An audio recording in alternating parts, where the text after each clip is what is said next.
So I thought we can just explain the Word2Vec model really quick. It's really quite simple, and we're going to go through it with a very concrete example. So I assume you already know more or less how it works on a conceptual level, and maybe you just want to see a very, very concrete example to go through the motion, and then maybe do some of these examples by hand and maybe start a implementation in one of your coding environments. So, okay, here we go. So this is a simple Word2Vec model. So the goal of a Word2Vec model is to get a embedding of the word. And the way we do that is by doing a skip gram prediction, where we take the middle word, that's the word in the middle of some other words, and then we use the model to predict its skip gram context, which is a word surrounding the word in the middle. Okay, so here we have a very simple corpus, just A, B, B, C, C. So each word is just a letter here, and we're going to encode each word like this. So in the one hot encoding, you have A, which is 100, and B, and C, and so on. Okay. So the first thing to do when you see a corpus is to generate a supervised training data. As we stated before, the task is for the middle word to predict the context, right, based on the model. So our input is going to be the word in the middle as our supervised training input, and supervised training output is going to be the context around it. So if we look at this particular corpus, A, B, B, C, C, we can see that, if we input A, we want to predict B and C, A and B, and then we input B. Here, I want to predict this A and B, right? So here we have a particular, just the training data from this particular corpus, right? So we have A, which goes through the model. Oh, so for this data, we're ignoring the beginning and the end, right? So we're ignoring this first A because there's nothing that come before it, and we're ignoring the C because there's nothing come after the C, right? So if we were to ignore the first A and the last C, we have this particular model of this particular training data, right? So you can see that we have A that goes to A blank B, right, which is a skip gram that surrounds A, right? This corresponds to this A needs to predict this A and nothing in the middle, and B, right? And then when we take B, it needs to predict A blank B again, and then we take this B and B and C, and then this C and B and C, right? So we're just writing it in a different way, right? We're saying for this A, you need to predict this A and B. For this B, we need to predict this A and B. For this B, we need to predict this B and C. And for this C, we need to predict this B and C, right? As you can see. So this is our training data, okay? So now we move on to the model, right? So what does the model look like?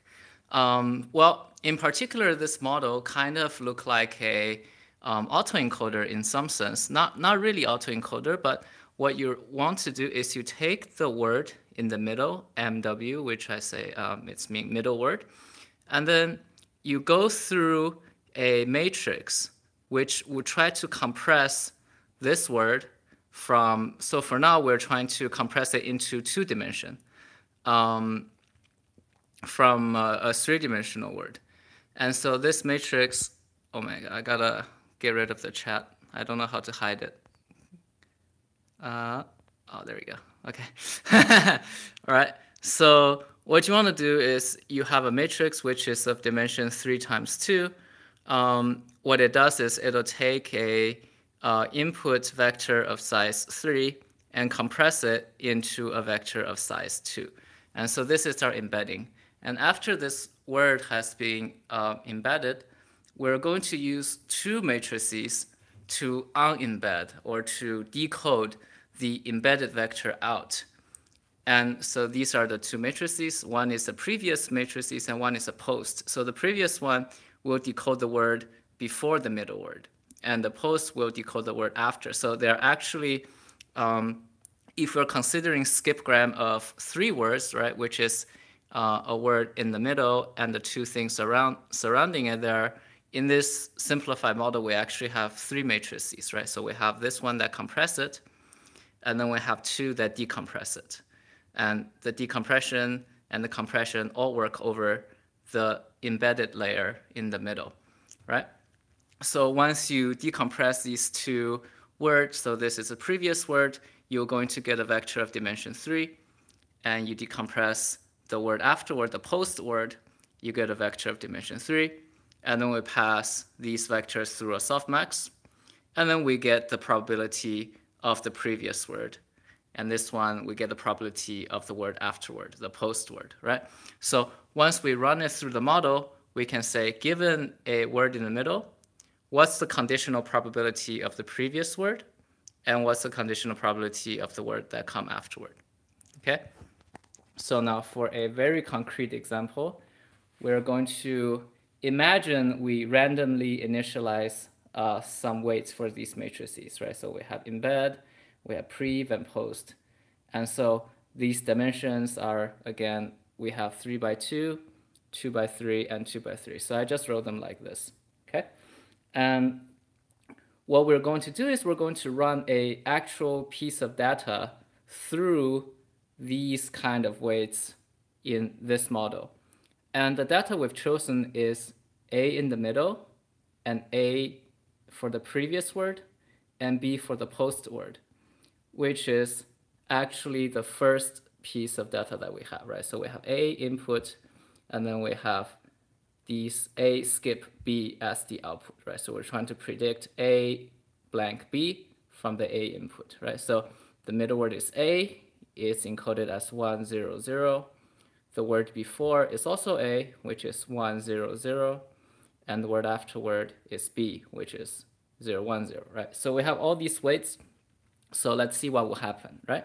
So we have the word in the middle, which is A, 1, 0, 0. We push it through our embedding matrix by multiplying this vector with this matrices, right? So as you multiply, you just multiply the first column, 0.3 and 0.2, and the rest are 0, all right? So its embedding is 0.3 and 0.2. And as we can see, we have three-dimensional input. And once we embed the word in the middle, it becomes a two-dimensional embedding. So we're losing some kind of information, right? So clearly a 2 number can encode less information than the 1 number. And this compression is very important for, finding similarities between words and so on and so forth. Okay, so now we have the embedded word. And what we're trying to do is we're going to decode it out. So given this embedding, what is the probability of the word that should come before it? And what's the probability the word that come afterward, right? And all we have to do is we look up our previous matrix, this one, and multiply this embedding with this matrix. And so we'll have 0.3, 0.2, pointwise multiplied by 2 and 2, and you get 1. And you have 0.3, 0.2, pointwise multiply 0 and 1, you get 0.2, and the last row you get 0.8. All right, and then you take a softmax, and I kind of fudged it. This is not the actual, result. I just kind of imagine softmax is kind of raising it to the power and then normalizing it. So softmax will probably give a result that's kind of close to 0.8, 0.05, and 0.15. So that's to say, conditioned on this particular word in the middle, which encodes A, our conditional distribution of the word that should happen before A should be A with 0.8 probability, B with 0.05 probability, and C with 0.15 probability.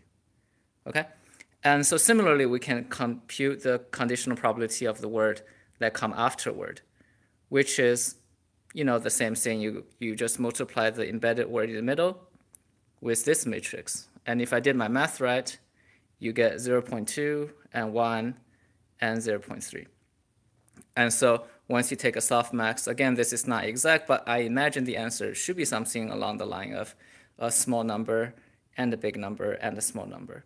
So I chose these weights in such a way that we will get somewhat lucky, so that on the middle word being A, it's actually highly likely that the word before it should be an A. And it's highly likely that the word that come afterward should be a B, which actually match our data, right? The word in the middle being A, and the one before being A again, and the word afterward being B, right? So you see this probability line up. So what you want to do is you take this against your ground truth, and then you take cross entropy loss, which is kind of a loss function. And since all of these layers, these softmax, and these matrices are fully differentiable, you would just use this output, compute the cross entropy of 0.8, 0.05, and 0.15 against this vector 1, 0, 0, you get a number, and then you take 0.04, 0.9, and 0.06 against this label 010, which is B, you get another error. So you take the error of this plus the error of this, which is a total error, and you backpropagate all the gradient, and you will update the previous matrix, you update the post matrix, and you update the embedding matrix. So this is a particular run on the first piece of data, A goes to A, skip B. And so by randomly sample these data over and over and over and over again, and by backpropagating these weights, this embedding matrix will change, the previous matrix will change, and the post matrix will change. So hopefully by doing this long enough, you will find an embedding that best summarize the middle word on the task of predicting the word before and after. And so this is how word embedding work on a fairly concrete example. So for homework, maybe try to implement this and see what the embedding look like. I assume A should be far away from C, but A should be close to B, and B should be somewhat close to C. So maybe A will be here, B will be here, C will be here. I imagine some kind of embedding like this. Okay, that's it.